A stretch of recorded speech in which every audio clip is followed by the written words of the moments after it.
विराजपुर नामक गांव में रॉकी नाम का एक चोर हुआ करता था। वो बहुत बड़ा निकम्मा था और कंजूस भी था। छोटे मोटे सारे चीजें चोरिया करता था। जेब में 10 रुपए दिखे तो भी उन्हें चुराता था।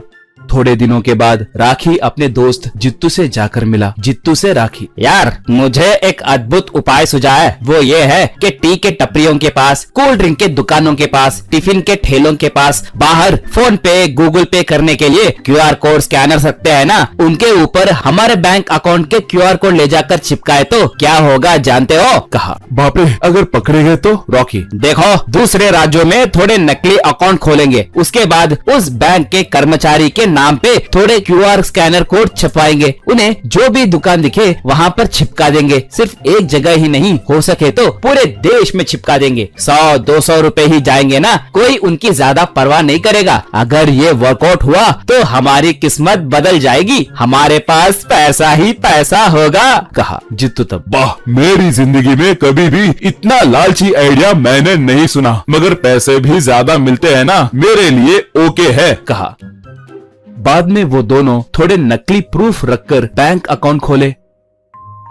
उसके बाद उन नकली अकाउंट के नाम पे सैकड़ों क्यूआर कोड स्कैनर प्रिंट करवाकर रात के समय घूमते हुए उन क्यूआर कोड स्टिकर्स को सारे जगह चिपकाने लगे।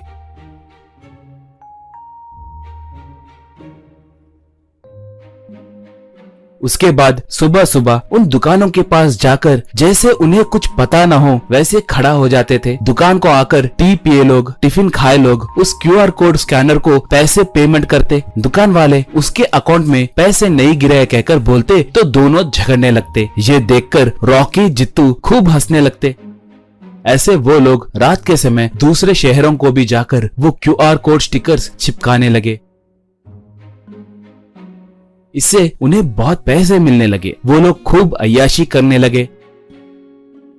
ऐसे उनकी जिंदगी भी बदल गई। वो दोनों अब कारों में घूमने लगे।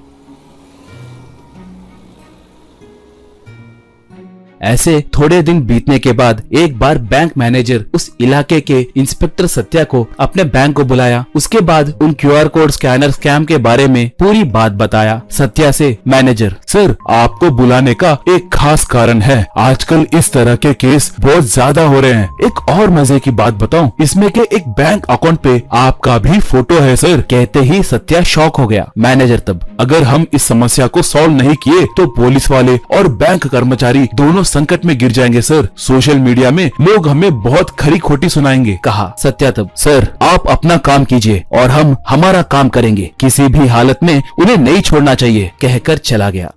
उसके बाद सत्या उसके पहचानत के साइबर टीम एक्सपर्ट से मिलकर उनसे पूरी बात बताया। तब वो एक्सपर्ट, सर ये सब स्कैनर्स का काम है। वो एक बार ही बैंक को जाते हैं, सारे नकली प्रूफ रखते हैं, उन्हें पकड़ना मुश्किल है सर। अगर रूल को फॉलो करके इन्वेस्टिगेशन करना हो तो बहुत मुश्किल होगा सर। कहा। अब सत्या विवश होकर वहाँ से आ गया।